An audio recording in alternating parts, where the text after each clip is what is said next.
Well, I promised you that we would show you everything that there is to see at METS, the world's biggest marine equipment trade show. And we're rolling in behind our friend Forrest from Bainbridge.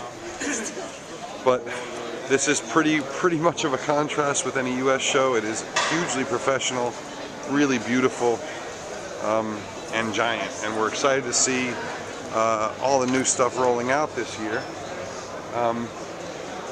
And note, this is the show that everyone introduces their new products for the next year.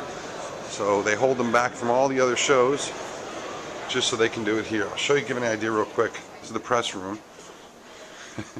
Anyone who's worked in the media can contrast it with the way it is in other press rooms. Each exhibitor has their press kits in a packet along the wall. Really beautiful stuff.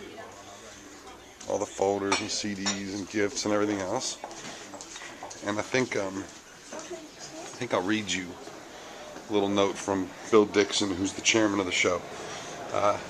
Bill says, "In my forward last year, I talked about the challenges of 2008, little knowing the dramatic impact that the economic downturn would have on our industry in the last months of 2008 and this year.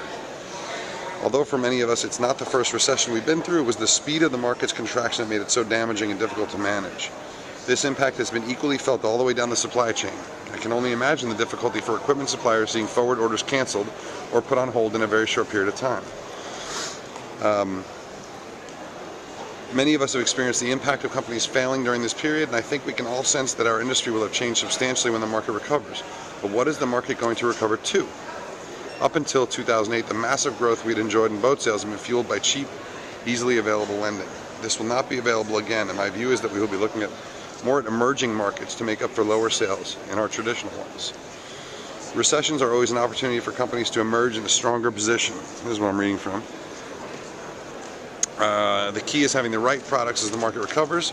New products will attract new buyers. There are many questions to answer, but principally, has this recession changed the way boaters are going to use their boats in the future? Are there any design trends that will develop or sectors of the market," and Bill Dixon, obviously the designer, "that will emerge and grow? As designers, we're seeing strong companies continuing development programs.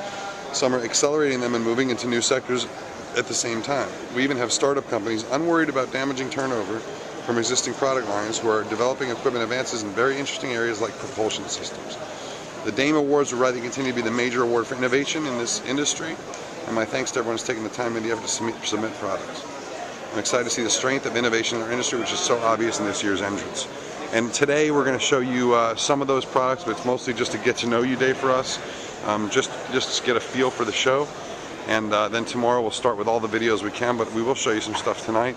The DAME Award winner overall was a FLIR system, a forward-looking infrared system with a remote control device for pointing it, and it looks really cool. I think it's pretty pricey stuff, but an interesting thing for larger yachts.